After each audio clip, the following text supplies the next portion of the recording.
et se rester au pays à travers des informations bien fouillées concernant tous les domaines de la vie du pays.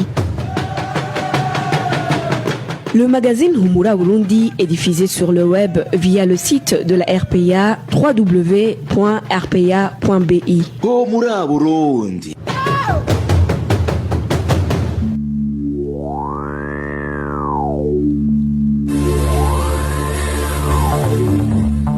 À la présentation, Josiane Mouzaneza. Fabrice Ndemurukundo et Steve Nyungeku assurent respectivement la mise en onde et la prise d'image. Bonsoir amis fidèles de la RPA, bienvenue au magazine Humura Burundi de ce jeudi 17 décembre 2020, dont voici les principales articulations. Toutes les classes des 7, 8 et 9e années de la direction communale de Bubanza doivent refaire les examens et dès ce lundi. La décision a été prise par le directeur communal de l'enseignement à Bubanza après avoir constaté que les examens en cours ont été fraudés.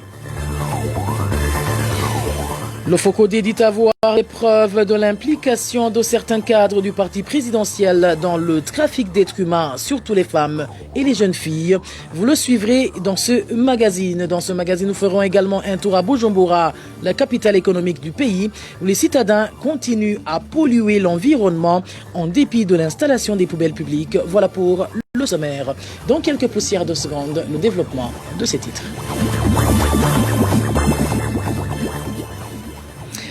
Encore une fois, bienvenue. Débutons ce magazine par cette page Droits de l'homme pour parler de l'arrestation ce mardi d'un habitant de la zone Maramvia, commune Burambi, en province Rumongue.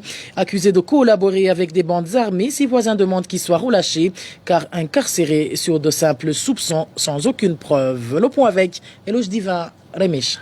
Cet habitant de la sous-colline Gisagazuba, arrêté mardi dernier, est connu son nom d'Eric Kigwada. Selon les informations sur place, Eric Kigwada a été interpellé aux environs de 17 heures par le chef de la sous-colline Gisagazuba, du nom d'Onghunzimana, en compagnie de 3 Imbonerakure, à savoir Marius Ndikumwenayo, Niyongabo et Bigirimana. Lors de son arrestation, Eric Kigwada a été accusé par son responsable d'être revenu dans la localité de Gisagazuba pour perturber la sécurité, ajoutant qu'il avait rejoint des groupes rebelles durant son absence dans la localité, révèlent les sources sur place. Ces accusations sont par ailleurs balayées d'un revers de la main par les habitants de la sous-colline de Gisagazuba, qui indique ainsi qu'Eric Kigwada était revenu de la Tanzanie après avoir passé 6 mois dans ce pays où il se rend souvent comme travailleur saisonnier. De son côté, Eric Kigwada a tenté d'expliquer à cet administratif qu'il s'était rendu en Tanzanie pour des raisons de travail, mais sans succès. Il lui aurait même donné le numéro de téléphone de son employeur en Tanzanie pour que cet administratif puisse vérifier si ce qu'il disait était correct, mais il n'a pas non plus réussi à le convaincre,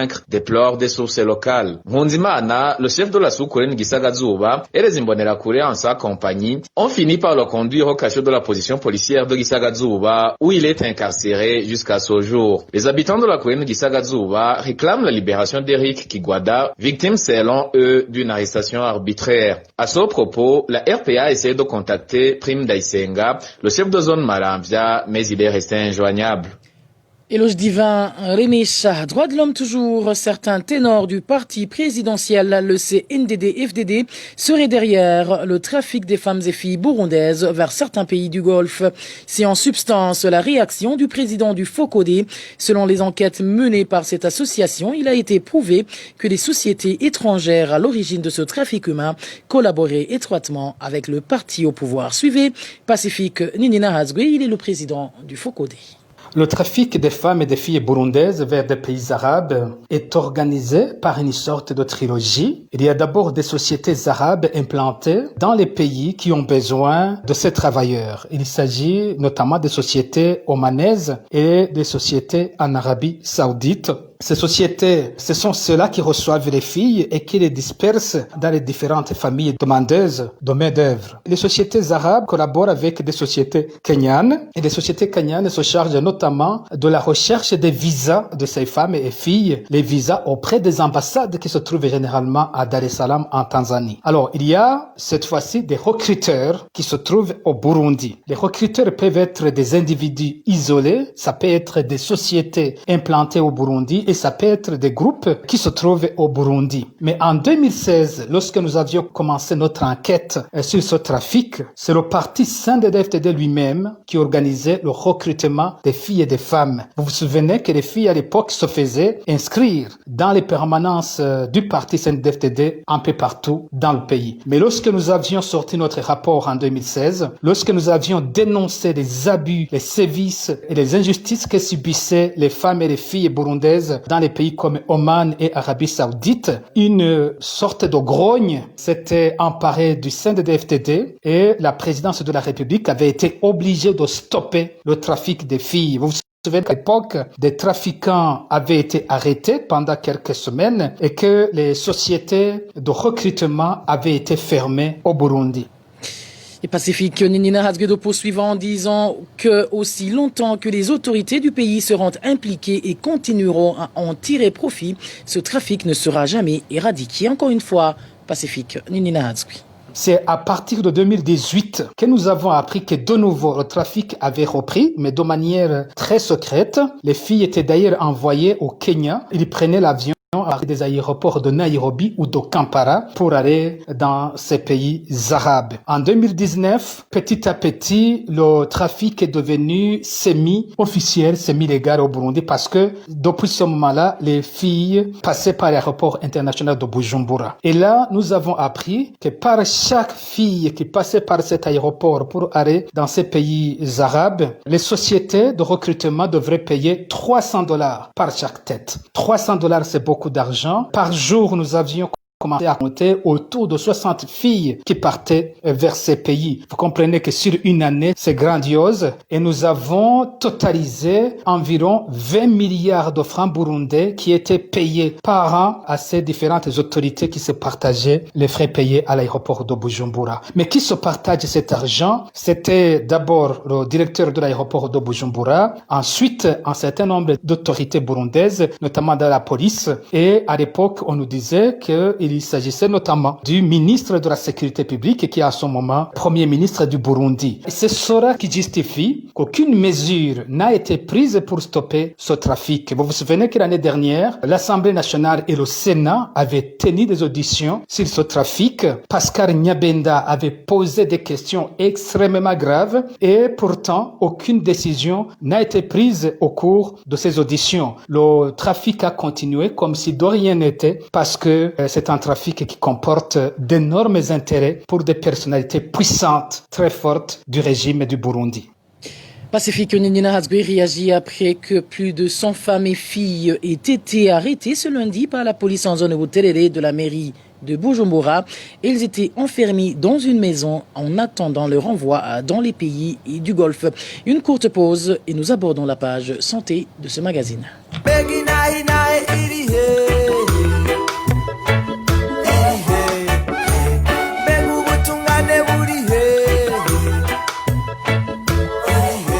RPA reste solidaire avec les journalistes du groupe de presse Iwachu, Agnès Ndirubusa, Christine Kamikazi, Terence Modenzi et Egide Haririmana, en détention depuis le 22 octobre 2019.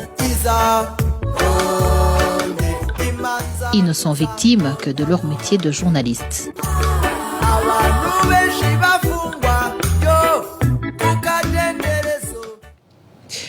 10 personnes ont été testées positives à la Covid-19 au Burundi sur 337 tests effectués au début de cette année. Dans un rapport sorti ce mercredi par le ministère de la Santé publique, il est stipulé que parmi ces cas positifs, 5 sont importés des pays comme la République démocratique du Congo, la Suède, l'Ouganda et le Rwanda. Les 5 autres sont locaux.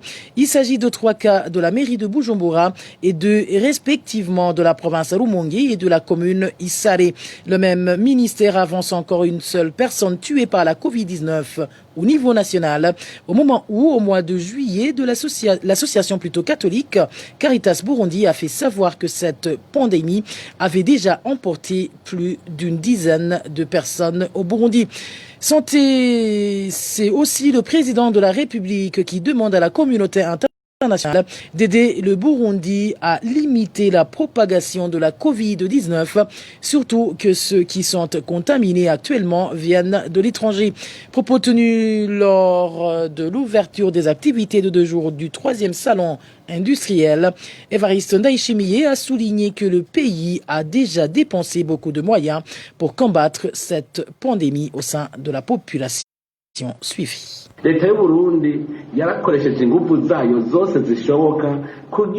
gouvernement a fourni tous ses efforts pour combattre la Covid-19 et permettre aux citoyens de vaquer à leurs travaux de développement. Nous avons utilisé beaucoup de moyens. Nous sommes au stade de protéger la population contre la réapparition de cette pandémie qui pourrait nous empêcher de travailler.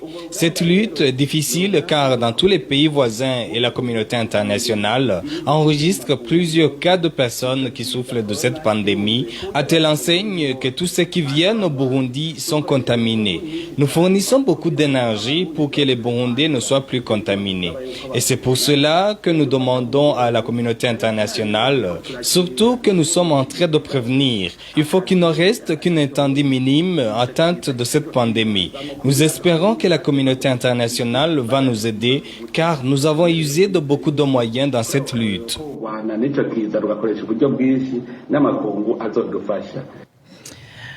De la page droits de l'homme, passons à la page environnementale. Où plus d'1 mois après l'introduction des poubelles publiques en commune Mukaza de la mairie de Bujumbura, les Boujalais semblent ignorer leur existence.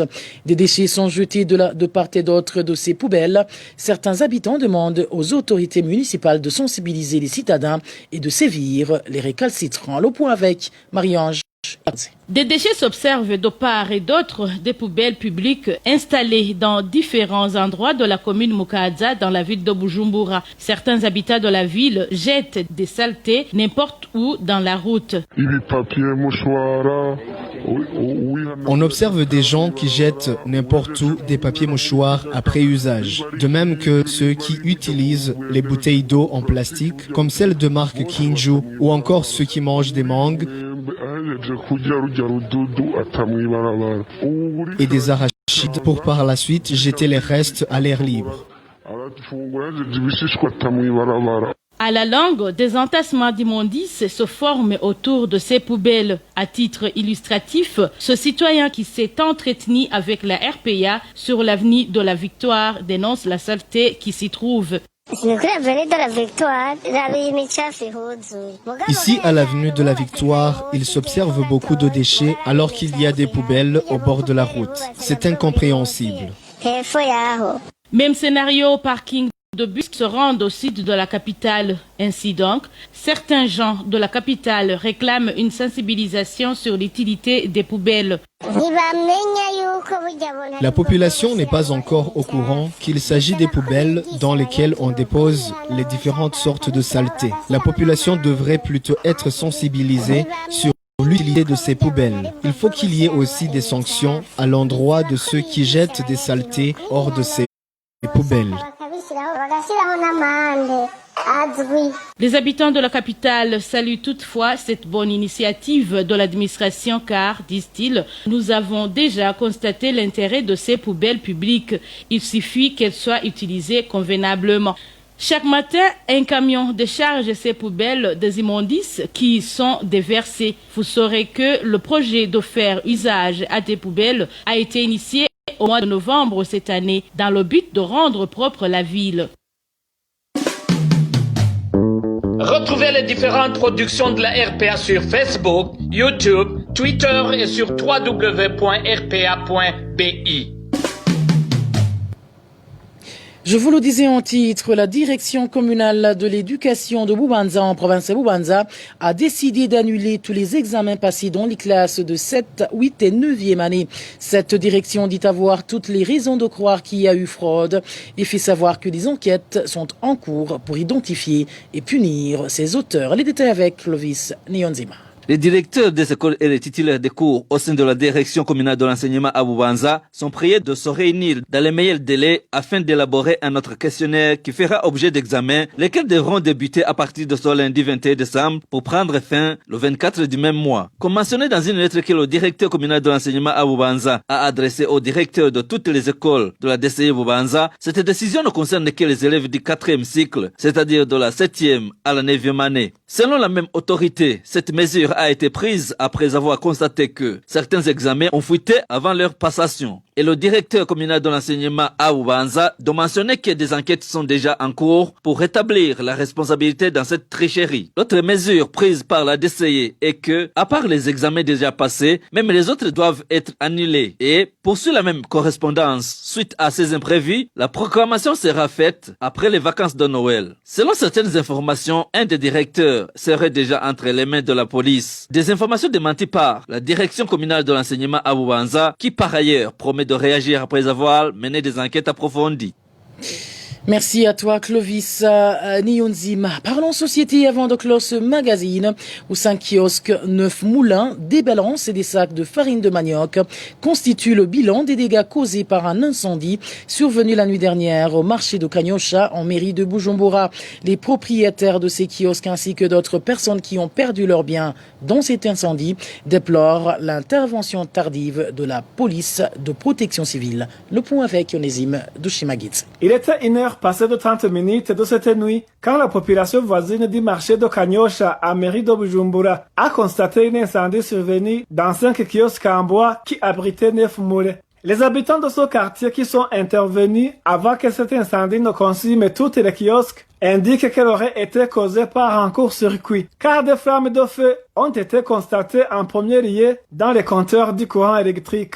La même population indique que les 5 kiosques en bois ont été totalement consumés par le feu, ainsi que tout ce qui s'y trouvait, à savoir 9 moulins. Des sacs de farine de différentes sortes, des balances, des sacs de manioc sec et des sacs de grains de maïs dont la quantité n'est pas encore connue.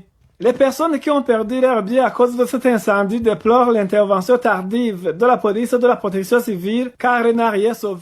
Elle demande d'être assistée par le gouvernement, d'autant plus que l'argent qu'ils avaient investi a été contracté auprès de différents microfinances.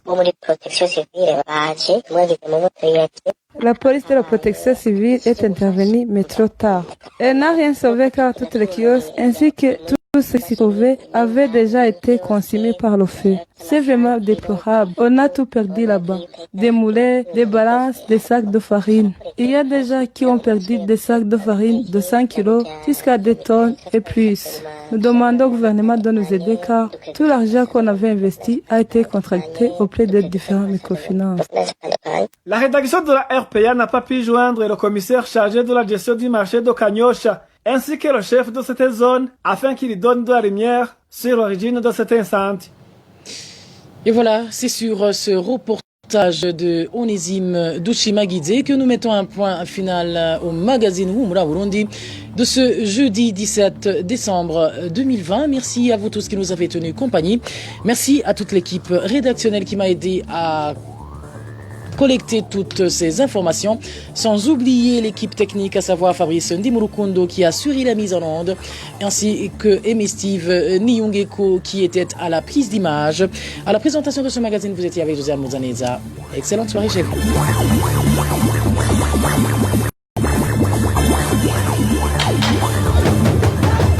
C'était le magazine Humura Burundi. Un magazine comprend pour relier les Burundais en exil, et ce toujours au pays, à travers une information de qualité.